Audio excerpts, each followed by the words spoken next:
All right, let's dive right into what is a hugely escalating crisis in one of the most on-edge regions in the entire world. What we're looking at here is a story that has it all: a high-stakes military rescue, a stranglehold on a global economic choke point, and, frankly, an unprecedented threat that is really pushing the limits of international law. Yep, you are reading that correctly. That is the extraordinary and expletive-laden message from the U.S. president that has put the entire world on notice. I mean, this is a direct threat not just to another country's military, but to the actual civilian infrastructure that people rely on to live. And that one statement, it's the flashpoint for everything we're about to unpack. So you've got to be asking, how on earth did we get here? How did a tense situation boil over into explicit threats of bombing power plants and bridges? Well, the crisis didn't just appear out of nowhere with that message. It actually all kicked off a few days earlier, with an incident deep inside Iranian territory. So here's the sequence of events. On Friday, a U.S. F-15E gets shot down, and almost immediately, Iran turns this into a very public spectacle. A manhunt, actually, offering a pretty hefty bounty for anyone who can capture the American crew.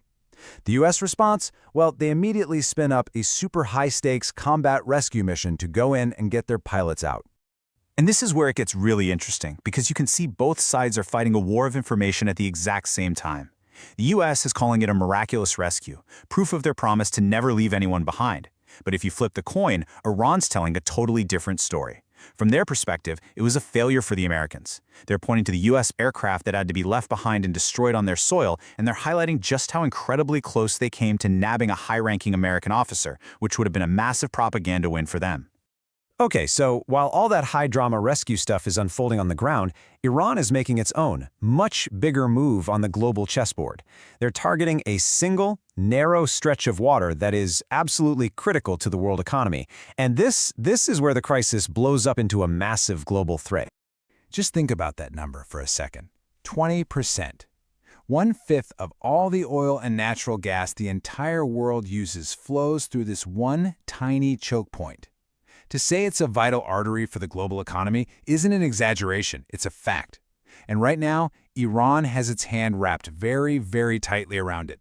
And this chart just shows you how tight that grip really is. It's staggering. Before this all kicked off, you had about 130 ships a day passing through, a constant flow of traffic. And now, it's down to a trickle. 5 or 6 ships a day, maybe? Iran has effectively turned off the tap and weaponized this waterway. And let's be super clear here. This is not random. This is a calculated strategy. They are squeezing the global supply of oil. They are creating shortages of goods, all to inflict economic pain. They're using their one huge advantage, their geography, to put the world in a headlock, trying to force the U.S. and everyone else to the negotiating table, but on their terms. Now, you might be thinking this is just a problem for governments and big oil companies, but no. The economic pain Iran is causing is specifically designed to be felt by regular people, you and me, thousands of miles away from the actual conflict. You see, it's a domino effect. First, global oil prices spike, and you feel that every single time you fill up your car. Then, the energy markets go haywire. After that, supply chains for all sorts of essential goods just start to break down, which leads to shortages of everything from food to medicine in the region. And for the few brave shipping companies that even try to run the blockade, the risks are huge. We're talking drones, missiles, you name it. In this quote from a correspondent on the scene just captures the whole atmosphere perfectly. You know, you can be looking out at these beautiful, calm waters off the coast of Oman, but there's just no escaping the reality that what you're really looking at is an active economic battlefield. And those giant cargo ships, they're on the front line. Which brings us right back to that presidential threat to bomb power plants and bridges. This isn't just some off-the-cuff tough talk. It has ignited a fierce global debate among legal experts and human rights groups about the very rules we use to fight modern wars. So at the very heart of this whole debate is the definition of a war crime. And according to arguments from organizations like Amnesty International, it boils down to this. When you destroy things civilians need, not to achieve a direct military goal, but just as a punishment beating, to terrorize people into surrendering, you've crossed a very critical line. And that right there is the fundamental difference that international law tries to make. So think of it this way. Targeting a bridge to stop enemy tanks from getting to the front line, that can be a legitimate act of war.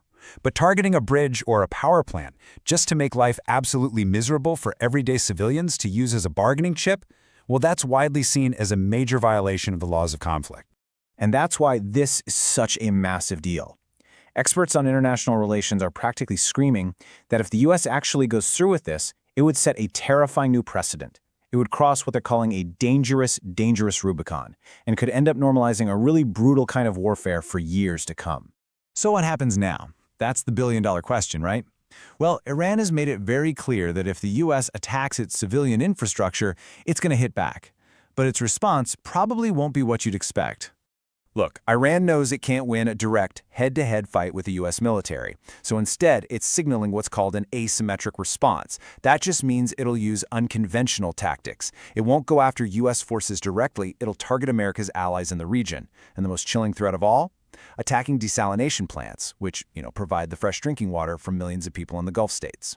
You can see the terrifying logic of this downward spiral. An attack on Iranian power plants gets met with an attack on Gulf water plants. It's a tit for tat where each side targets the other's civilians, and it could plunge the whole region into a devastating new kind of conflict, with consequences that could literally last for generations. So all of this leaves us with a really profound and pretty unsettling question. In this high-stakes game of global conflict, when the basic things that keep civilians alive, the power in our hospitals, the bridges we cross, the water we drink, when all of that becomes just another bargaining chip, what's the true cost we're paying for victory?